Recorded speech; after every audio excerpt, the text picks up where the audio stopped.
Ferrari, the oldest, most iconic team in Formula One. Their name is whispered like gospel in Maranello, sung like opera across Italy, and tattooed on enough fans to make it a cultural religion. And yet, in 2020 they produced a car so bad it made Ferrari tifosi question not only their life choices, but also whether Formula One itself was some elaborate prank. The SF1000 looked aggressive, sounded loud, and promised to celebrate Ferrari's 1000th Grand Prix in style. Instead, it was slower than a rental Fiat Panda stuck in second gear. After the FIA slapped Ferrari for their mystery power unit tricks in 2019, the team suddenly discovered that horsepower doesn't grow on olive trees. Their straight-line speed disappeared completely. At Monza, their home race, both cars retired before even sniffing the points. Charles Leclerc, usually a wizard in the cockpit, was left wrestling an understeering, drag-heavy brick. Sebastian Vettel's farewell year was basically him playing the role of an unpaid crash test dummy. Ferrari finished 6th in the Constructors, their worst in 4 decades. 6th. Imagine the New York Yankees ending a season behind a Little League team. The tifosi didn't cry, they rioted inside their own souls. And as if the car wasn't already depressing, the thing looked miserable. A dark, muddy shade of red that screamed, low battery mode. Fans joked it wasn't scarlet anymore, it was embarrassment burgundy. To celebrate their 1000th race, Ferrari even ran a retro purple-red livery at Mugello, which was basically like dressing up in a tuxedo just to trip over the red carpet. Ferrari's 2020 season wasn't just a failure, it was a masterclass in how a superteam can implode in broad daylight. Imagine buying tickets for Monza in 2020, expecting fireworks, and instead watching both Ferraris retire before half distance. Fans didn't wave flags, they waved white towels. Of course, Ferrari weren't alone in the Hall of Shame. McLaren knows that pain too. In 2015, they were riding high on a nostalgia trip. McLaren and Honda reunited at last. The partnership that had powered Ayrton Senna and Alan Prost to glory in the 80s was back. Fans expected domination, a rebirth, fireworks. Instead they got the MP430, a car that redefined the word slow. The Honda power unit was so unreliable that Fernando Alonso once radioed, mid-race, "This feels like a GP2 engine," live in Japan in front of Honda executives. Imagine slapping your boss in the face during the company Christmas party. That's how bad it was. The car had no straight-line speed. On some circuits, McLaren was slower than the Manor backmarkers. The once mighty Alonso and Jenson Button were reduced to dodging blue flags and praying their engines wouldn't explode. And explode they did. The MP430 suffered countless retirements, a points tally so low it needed a microscope to find, and more grid penalties than anyone could count. Honda was burning through engine components like they were free samples at Costco. Fans started calling the project McHonda, in the same tone people talk about cursed pirate ships. It was so tragic it became funny. By the end of 2015, Alonso looked like he was aging 10 years per race, and Button had the eternal expression of someone silently calculating whether lawn bowls might be a better career choice. For McLaren, 2015 wasn't just a bad season. It was a public humiliation so severe that Netflix could have based 3 seasons of Drive to Survive on it alone. By mid-season, fans were joking that Alonso should have started bringing a folding chair to races, finish a few laps, then chill trackside while the GP2 engine melted again. Speaking of humiliation, let's talk about Williams. This once great team gave the world Nigel Mansell, Damon Hill, and Jacques Villeneuve as champions. In the 80s and 90s, they were kings. Then came 2019. The FW42 wasn't just a bad car, it was a tragedy. The car was so late to pre-season testing that George Russell and Robert Kubica didn't even get proper practice. It showed up in Barcelona like someone arriving late to a party only to discover the drinks are gone, the music has stopped, and everyone's already leaving. The car was slow, painfully slow. On some circuits, Russell qualified nearly 2 seconds behind the next worst car. The FW42 had poor aerodynamics, questionable build quality, and performance so dire that Williams' once proud history looked like ancient mythology. Russell drove like a man possessed, trying to squeeze water from a stone, but points never came. Kubica managed to luck into a single point all year, thanks to other cars retiring ahead of him, and even that felt like discovering a half-eaten sandwich in the desert. Williams were last, by miles. Fans weren't laughing, they were mourning. A team that had once beaten Ferrari and McLaren now looked like an amateur entry. The 2019 season was so bad, it practically killed Claire Williams' leadership. By 2020, the family sold the team. The FW42 didn't just ruin a season, it ended an era. Russell once joked he'd raced more against blue flags than actual competitors. Imagine training your whole life to fight Verstappen, then ending up fighting the marshals waving flags at you. But if you think only the smaller teams have suffered, let's drag Mercedes into this. Yes, the modern juggernaut. Even they have skeletons in the closet. The year? 2010. The car? The W01. This was the season Mercedes returned as a full constructor after buying Braun GP, the miracle team that had won the 2009 championship. Hopes were sky high. They signed Nico Rosberg and, drumroll, the returning Michael Schumacher. The GOAT was back. Germany rejoiced. Fans cheered. But then reality hit like a cold shower. The W01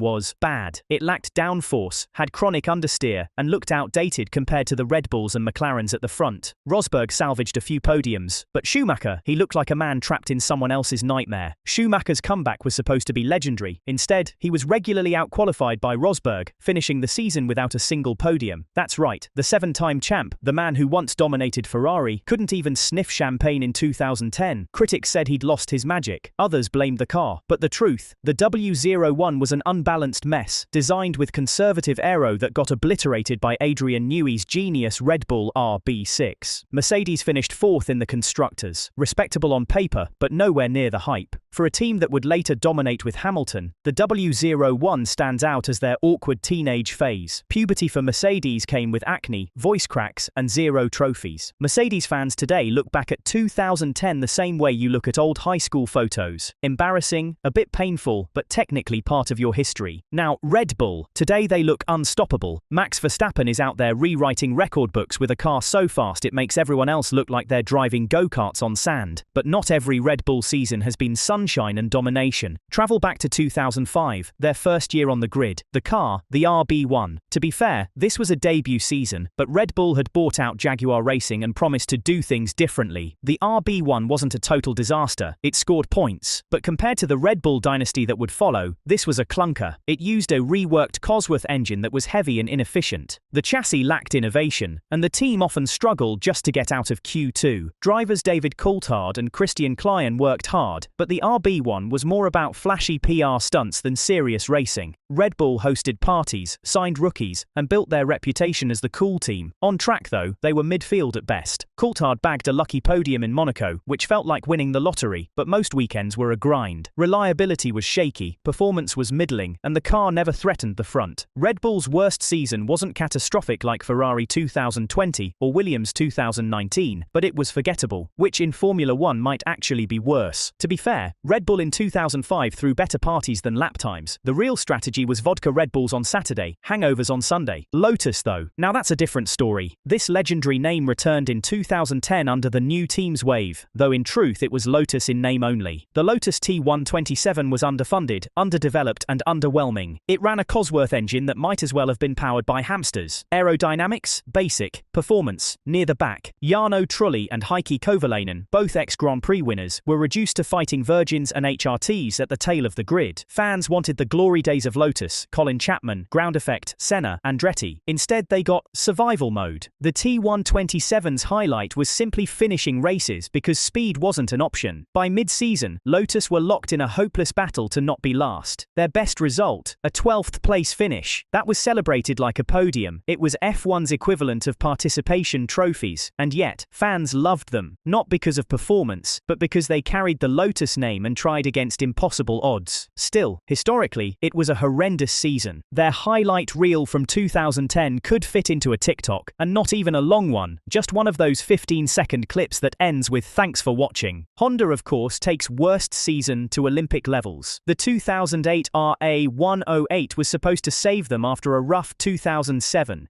Instead, it drove the company straight out of the sport. The RA108 was heavy, unbalanced and plagued with aero inefficiency. Jenson Button and Rubens Barrichello, two seriously talented drivers, were left battling at the back. The team finished 9th in the constructors with just 14 points. 14. It was a disaster, made worse by the fact that Ross Brawn had just joined, trying to turn the ship around. But before he could, Honda pulled the plug, citing the global financial crisis. The RA108 wasn't just a bad car. It killed Honda's F1 program. Ironically, when Brawn bought the team and reworked the car into the BGP001 in 2009, it won both titles. Honda's worst season turned into someone else's miracle. Talk about insult to injury. Honda in 2008 didn't just drop the ball, they dropped it, kicked it into the stands, and then left the stadium altogether. And finally, Sauber, a team loved for punching above their weight, occasionally delivering gems like the C31 in 2012. But their worst season, 2014, the C33 was born into the new turbo hybrid era and looked like it had been designed with a ruler and a hangover. The Ferrari engine was overweight and underpowered, the chassis was clunky, the aerodynamics didn't work, and the car was unreliable. Adrian Sutil and Esteban Gutierrez did their best, but the result was shocking: 0 points. Sauber, the plucky underdogs who always scraped something, ended an entire season with nothing. It was like showing up to an exam, writing your name and leaving the paper blank. The C33's failure nearly bankrupted the team. They limped into 2015, barely surviving, but the 2014 season remains a scar. Sauber's fans are used to modest results, but 0 was too much. It was proof that in F1, even the underdogs can hit rock bottom so hard it rattles. 0 points in an entire season. Even Maldonado managed a win once. Sauber 2014 made participation award sound like a serious achievement.